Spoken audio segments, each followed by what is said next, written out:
ಜೈ ಹಿಂದ್ ಸ್ನೇಹಿತರೆ.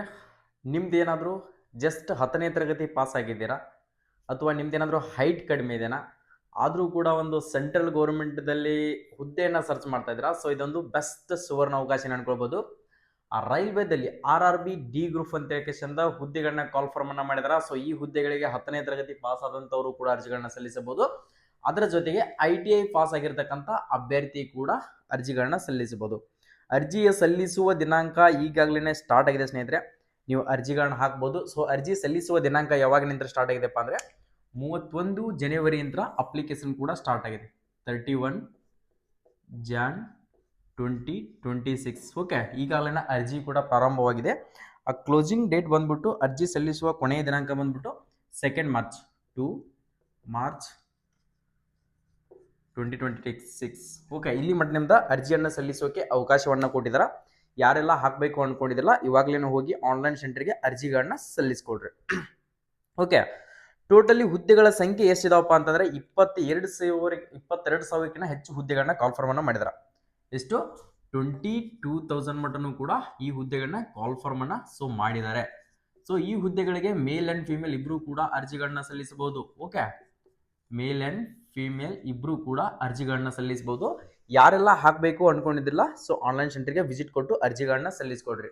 ಸರ್ ನಂದು ಏಜ್ ಜಾಸ್ತಿ ಇದೆ ಸರ್, ನಂದು 25 ಇದೆ ಸರ್, 27 ಇದೆ, ನಾವು ಕೂಡ ಅರ್ಜಿಗಳನ್ನ ಸಲ್ಲಿಸಬಹುದಾ ಸರ್, ನಂದು ಜಸ್ಟ್ 18 ಇದೆ, ನಾನು ಕೂಡ ಹಾಕ್ಬೋದಾ ಅಂತ ಕೇಳ್ತಿರ್ತಕ್ಕಂಥ ಅಭ್ಯರ್ಥಿಗಳು 18 ವಯಸ್ಸಿನಿಂದ ಹಿಡಿದು ಎಷ್ಟು 18 to 33 ಏಜ್ ಇರ್ತಕ್ಕಂಥ ಅಭ್ಯರ್ಥಿಗಳು ಕೂಡ ಅರ್ಜಿಯನ್ನು ಸಲ್ಲಿಸಬಹುದು. ಎಷ್ಟು ಏಜ್ ನೋಡ್ಕೊಳ್ರಿ, 18 to 33 ಇರ್ತಕ್ಕಂಥವ್ರು. ಮತ್ತೆ OBC ಕ್ಯಾಟಗರಿದವರಿಗೆ 3 ವರ್ಷ ಏಜ್ ಎಲೆಕ್ಷನ್ ಇರ್ತೈತಿ.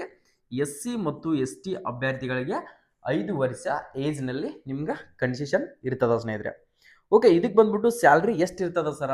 ಸ್ಯಾಲ್ರಿ ಬಂದ್ಬಿಟ್ಟು 22,000 ಅಂತ ಹಿಡಿದು 25,000 ಫಸ್ಟ್ಗೆ ನಿಮ್ಗೆ ಬೇಸಿಕ್ ಸ್ಯಾಲ್ರಿ ಕೂಡ ಇದರಲ್ಲಿ ಅವೈಲೇಬಲ್ ಇರ್ತದ.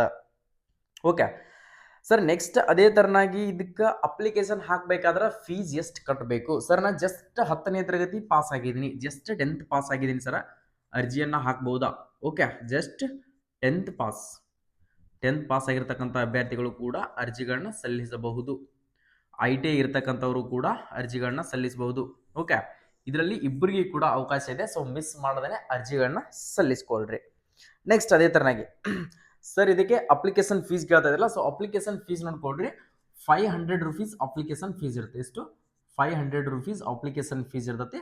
ಅಕಸ್ಮಾತ್ SC ST ಫಿಮೇಲ್ ಈ ವಿದ್ಯಾರ್ಥಿಗಳಿಗೆ 250 ರೂಪಾಯಿ ಫೀಸ್ ಇರುತ್ತೆ. ಎಷ್ಟು 250 ಇರ್ತೈತಿ.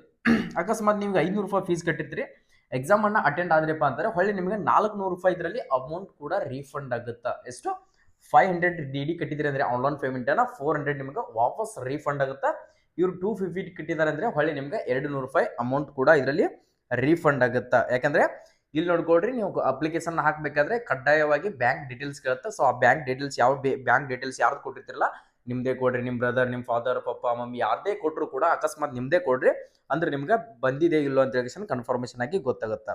ಓಕೆ ಸರ್, ಇದನ್ನ ನಾವು ಅರ್ಜಿ ಸಲ್ಲಿಸ್ತೀವಿ ಸರ್. ಸರ್ ಇದಕ್ಕೆ ಫಿಸಿಕಲ್ ಏನಿರ್ತದ? ಸೊ ಫಿಸಿಕಲ್ ನೋಡ್ಕೊಳ್ರಿ, ಪುರುಷರಿಗೆ 35 kg ವೇಟ್ ಅನ್ನ ಹೊತ್ಕೊಂಡು 35 kg ವೇಟ್ ಅಂದ್ರೆ ಉಸ್ಕಿನ ಚೀಲವನ್ನು ಹೊತ್ಕೊಂಡು 100 ಮೀಟರ್ 2 ನಿಮಿಷದಾಗ ಕವರ್ ಮಾಡಬೇಕು. 100 ಮೀಟರ್ ಅನ್ನ ಓಡಬೇಕಾಗುತ್ತೆ, 2 ನಿಮಿಷದ ಟೈಮ್ ಕೊಟ್ಟಿರ್ತಾರ. ನೆಕ್ಸ್ಟ್ ಅದೊಂದು ಟೆಸ್ಟ್ ಆದ್ಮೇಲೆ ಸೊ 1000 ಮೀಟರ್ ಅಂದ್ರೆ 1 ಕಿಲೋಮೀಟರ್ ರನ್ನಿಂಗ್ ಅನ್ನ 4 ನಿಮಿಷ 15 ಸೆಕೆಂಡ್ ಅಲ್ಲಿ ಓಡಬೇಕು. ಎಷ್ಟು 4 ನಿಮಿಷ 15 ಸೆಕೆಂಡ್ ಅಲ್ಲಿ ಓಡಬಹುದು. ಆರಾಮ್ಸಾಗಿ ಕೂಲ್ ಆಗಿ ಓಡ್ತೀರಾ. ಸೊ ಮಹಿಳೆಯರು ನೋಡ್ಕೊಳ್ರಿ, ಅದೇ ವೇಟ್ ಅನ್ನ ಉಸ್ಕಿನ ಚೀಲವನ್ನು ಹೊತ್ಕೊಂಡು 20 kg ವೇಟ್ ಅನ್ನ ಹೊತ್ಕೊಂಡು 100 ಮೀಟರ್ ಓಡಬೇಕಾಗುತ್ತೆ. ನಿಮಗೂ ಕೂಡ 2 ನಿಮಿಷ ಟೈಮಿಂಗ್ ಇರುತ್ತೆ. ಎಷ್ಟು 2 ಮಿನಿಟ್ಸ್ ಟೈಮಿಂಗ್ ಇರ್ತದೆ. ನೆಕ್ಸ್ಟ್ ಅದೇ ತರನಾಗಿ ನಿಮಗೂ ಕೂಡ ಅದ್ರ ಜೊತೆಗೆ 1 ಕಿಲೋಮೀಟರ್ ರನ್ನಿಂಗ್ ಇರ್ತೈತಿ. 5 ನಿಮಿಷ 40 ಸೆಕೆಂಡ್. ಎಷ್ಟು 1 ಕಿಲೋಮೀಟರ್ 1000 ಮೀಟರ್ ಅನ್ನ 5 ನಿಮಿಷ 40 ಸೆಕೆಂಡ್ ಅಲ್ಲಿ ನೀವು ಓಡಬೇಕಾಗುತ್ತೆ. ಸೊ ಈ ತರದ ಫಿಸಿಕಲ್ ಇರುತ್ತೆ. ಫಿಸಿಕಲ್ ಆದ್ಮೇಲೆ ಸರ್ ಇದಕ್ಕೆ ಫಸ್ಟ್ಗೆ ಅಪ್ಲಿಕೇಶನ್ ಹಾಕ್ತೀರಿ. ಅಪ್ಲಿಕೇಶನ್ ಹಾಕಿದ ಮೇಲೆ ಆನ್ಲೈನ್ ಎಕ್ಸಾಮ್ ಇರ್ತೈತಿ. ಆನ್ಲೈನ್ ಎಕ್ಸಾಮ್ ನಲ್ಲಿ ಸರ್ ಏನೆಲ್ಲ ಕ್ವಶನ್ಸ್ ಗಳನ್ನ ಕೇಳ್ತಾರೆ, ಯಾವ್ದೆಲ್ಲ ಸಿಲೆಬಸ್ ಇರ್ತೈತಿ, ಸೊ ಅದ್ರ ಬಗ್ಗೆ ಇನ್ಫಾರ್ಮೇಶನ್ ಕೊಡಿ ಅಂತ ಕೇಳಿದ್ರೆ, ಇದು ನಮ್ಮ ಮಾತೃಭಾಷೆ ಕನ್ನಡದಲ್ಲೇನೆ ಎಕ್ಸಾಮ್ ಇರ್ತೈತಿ. ಸೊ ನೀವು ಕನ್ನಡದಲ್ಲೇನೆ ಇದನ್ನ ಎಕ್ಸಾಮ್ ಅನ್ನ ಬರೆಯಬಹುದು. 10th ಲೆವೆಲ್ ಇರ್ತೈತಿ. ಇಲ್ಲಿ ನೋಡ್ಕೊಳ್ರಿ, ಕಂಪ್ಯೂಟರ್ ಬೇಸ್ಡ್ CBT ಮುಖಾಂತರ ಎಕ್ಸಾಮ್ ಇರ್ತದ. ಇಲ್ಲಿ ಮ್ಯಾಥ್ಸ್ ಅಂತ ಹೇಳಿಕೆಶಂದ 25 ಕ್ವಶನ್ಸ್ ಅನ್ನ ಕೇಳ್ತಾರ. ಜನರಲ್ ಸೈನ್ಸ್ ಅಂತ ಹೇಳಿಕೆಶಂದ 25 ಕ್ವಶನ್ಸ್ ಅನ್ನ ಕೇಳ್ತಾರ. ಇಂಟೆಲಿಜೆನ್ಸ್ ಅಂಡ್ ರೀಸನಿಂಗ್ ಅಂತ ಹೇಳಿಕೆಸಿಂದ 30 ಕ್ವಶನ್ಸ್ಗಳು ಇರ್ತಾವೆ ಮತ್ತು general awareness and current affairs ಅಂತ ಹೇಳಿಕೆಸಿಂದ 20 ಕ್ವಶನ್ಸ್ಗಳು ಇರ್ತಾವೆ. ಟೋಟಲಿ ಬಂದ್ಬಿಟ್ಟು 100 ಕ್ವಶನ್ಸ್ ಇರ್ತೈತಿ, 100 ಮಾರ್ಕ್ಸ್ ಇರ್ತಾವೆ, 1.5 ತಾಸು ಟೈಮಿಂಗ್ ಇರ್ತೈತಿ. ಎಷ್ಟು 90 ಮಿನಿಟ್ಸ್ ನಿಮ್ಗೆ ಎಕ್ಸಾಮಿಗೆ ಟೈಮಿಂಗ್ ಕೂಡ ಇದರಲ್ಲಿ ಇರ್ತದ. ಸಪ್ರೇಟ್ ಆಗಿ ಮ್ಯಾಥ್ಸ್ ನಲ್ಲಿ ಯಾವ ತರ ಸಿಲೆಬಸ್ ಇರುತ್ತೆ ಏನಂದ್ರದನ್ನ ಸಂಪೂರ್ಣವಾಗಿ ಡೀಟೇಲ್ಸ್ ಅನ್ನ ನೆಕ್ಸ್ಟ್ ವಿಡಿಯೋದಲ್ಲಿ ಕೊಡ್ತಾ ಹೋಗ್ತೀನಿ.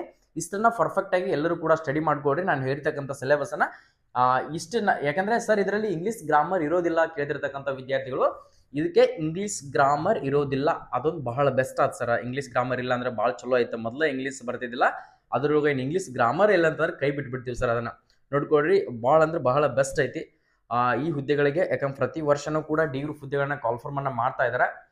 ಕಾಲ್ಫಾರ್ಮ್ ಅನ್ನ ಮಾಡ್ತಿರ್ತಕ್ಕಂಥ ವೇಕೆನ್ಸಿಗಳನ್ನ ಯಾವತ್ತೂ ಕೂಡ ಮಿಸ್ ಮಾಡ್ಕೊಳಕ್ ಹೋಗ್ಬೇಡ್ರಿ. ಸರ್ ನಾನು ಡಿ ಕಟ್ಟಕ್ಕಾಗಲ್ಲ, ಅದಾಗಲ್ಲ ಅಂತೇಳಿ ಏನಾದ್ರೂ ಕುಂಟು ನೆಪಗಳನ್ನ ಹೇಳ್ಕೊತಾ ಕುಂತ್ರೆ ವೇಕೆನ್ಸಿಗಳು ಕಾಲ್ಫಾರ್ಮ್ ಮಾಡಿದ್ದು ಹಂಗೆ ಮುಗಿತಾ ಹೋಗ್ತಾವೆ. ಪ್ರತಿಯೊಬ್ರು ಕೂಡ ಅವಕಾಶ ಇದೆ. ಸರ್ ನನ್ನ ಹೈಟ್ ಇಲ್ಲ, ಸರ್ ನಾನು ಕುಂತ್ಕೊಂಡೇ ಜಾಬ್ ಮಾಡ್ತೀನಿ, ಸರ್ ನಾನು ಫಿಸಿಕಲಿ ಫಿಟ್ ಇಲ್ಲ ಅಂತಿರ್ತಕ್ಕಂಥ ವಿದ್ಯಾರ್ಥಿಗಳು ತಪ್ಪದೇನೆ ಈ ಅಪ್ಲಿಕೇಶನ್ ಅನ್ನ ಮಿಸ್ ಮಾಡದೆ ಹಾಕ್ರಿ. ಓಕೆ, ಇಷ್ಟೆಲ್ಲ ಇನ್ಫಾರ್ಮೇಶನ್ ಅನ್ನು ಕೊಟ್ಟಿದ್ದೀನಿ. ಓಕೆ, ಈ ಹುದ್ದೆಗಳಿಗೆ ಯಾರೆಲ್ಲ ಅರ್ಜಿಗಳನ್ನ ಸಲ್ಲಿಸಬೇಕಂತ ಅನ್ಕೊಂಡಿದ್ರಿ, ಸೊ ಯಾರಿಗೆಲ್ಲ ಇಂಟ್ರೆಸ್ಟ್ ಇದೆ ಪ್ರತಿ ಒಂದು ವಿದ್ಯಾರ್ಥಿ ಕೂಡ ಕಮೆಂಟ್ ಸೆಕ್ಷನ್ ದಲ್ಲಿ RRB ಡಿ ಗ್ರೂಪ್ ಜೊತೆಗೆ ಒಂದು ಹಾಟ್ ಸಿಂಬಲ್ ಅನ್ನ ಕಳಿಸಿ ಕಮೆಂಟ್ ಅನ್ನು ಹಾಕ್ರಿ. ಸೊ ಎಷ್ಟು ವಿದ್ಯಾರ್ಥಿಗಳು ನಮ್ಮ ಕರ್ನಾಟಕದಲ್ಲಿ ಎಷ್ಟು ಅಭ್ಯರ್ಥಿಗಳು ಡಿ ಗ್ರೂಪ್ ಹುದ್ದೆಗೆ ಕಾಂಪಿಟೇಷನ್ ಮಾಡ್ತಾ ಇದ್ದಾರೆ ಅಂತ ನಮಗೂ ಕೂಡ ಗೊತ್ತಾಗುತ್ತೆ. ಓಕೆ, ಈ ತರದ ಇನ್ಫಾರ್ಮೇಶನ್ಗಳು ಯಾವ್ದಾದ್ರು ಅಪ್ಡೇಟ್ಗಳು ಬೇಕಾಗಿತ್ತು ಅಂದ್ರೆ ನಮ್ಮ ಯೂಟ್ಯೂಬ್ ಚಾನಲ್ ಅನ್ನ ಇನ್ನೂ ಸಬ್ಸ್ಕ್ರೈಬೇ ಮಾಡ್ಕೊಂಡಿಲ್ಲ ಸರ್, ಇದೇ ಮೊದಲ ಬಾರಿಗೆ ಅಂದಿದ್ರೆ ನಮ್ಮ ಯೂಟ್ಯೂಬ್ ಚಾನಲ್ನ ಇವಾಗಲೇ ಸಬ್ಸ್ಕ್ರೈಬ್ ಮಾಡ್ಕೊಡ್ರಿ. ಇದರ ಎಕ್ಸಾಮ್ ಬಂತು, ಇದರ ಫಿಸಿಕಲ್ ಬಂತು, ಇದರ ಅಡ್ಮಿಟ್ ಕಾರ್ಡ್ ಬಂತು, ಇದರ ಎಕ್ಸಾಮ್ ಸೆಂಟರ್ ಬಂತು, ಎಕ್ಸಾಮ್ ಸ್ಲಾಟ್ ಬುಕಿಂಗ್ ಬಂತು. ಪ್ರತಿ ಒಂದು ಇನ್ಫಾರ್ಮೇಶನ್ ಅನ್ನ ರೈಲ್ವೆ ಆಗಿರಲಿ, SSGD ಆಗಿರಲಿ, SSMTS ಆಗಿರಲಿ, CHSL, CGL, ಯಾವುದೇ ALP ಆಗಿರಲಿ, ಪ್ರತಿ ಒಂದು ಹುದ್ದೆಗಳ ನೋಟಿಫಿಕೇಶನ್ ಇನ್ಫಾರ್ಮೇಶನ್ ಬಂದಾಗ ಅದ್ರ ಬಗ್ಗೆ ಅಪ್ಡೇಟ್ ಕೂಡ ಕೊಡ್ತಾ ಹೋಗ್ತೀವಿ. ಅದರ ಎಕ್ಸಾಮ್ ಡೇಟು, ಎಕ್ಸಾಮ್ ಸಿಲೆಬಸ್, ಪ್ರತಿ ಒಂದು ಇನ್ಫಾರ್ಮೇಶನ್ ಅನ್ನ ನಮ್ಮ SI ಪ್ಯಾರಾಮೀಟರ್ ಯೂಟ್ಯೂಬ್ ಚಾನಲ್ದಲ್ಲಿ ನಿಮ್ಗೆ ಸಿಗ್ತಾ ಹೋಗ್ತದೆ. ಸೊ ಸಬ್ಸ್ಕ್ರೈಬ್ ಮಾಡ್ಕೊಡ್ರಿ. ಎಲ್ಲರಿಗೂ ಕೂಡ ಆಲ್ ದಿ ಬೆಸ್ಟ್, ಒಳ್ಳೇದಾಗ್ಲಿ. ಜೈ ಹಿಂದ್, ಜೈ ಕರ್ನಾಟಕ.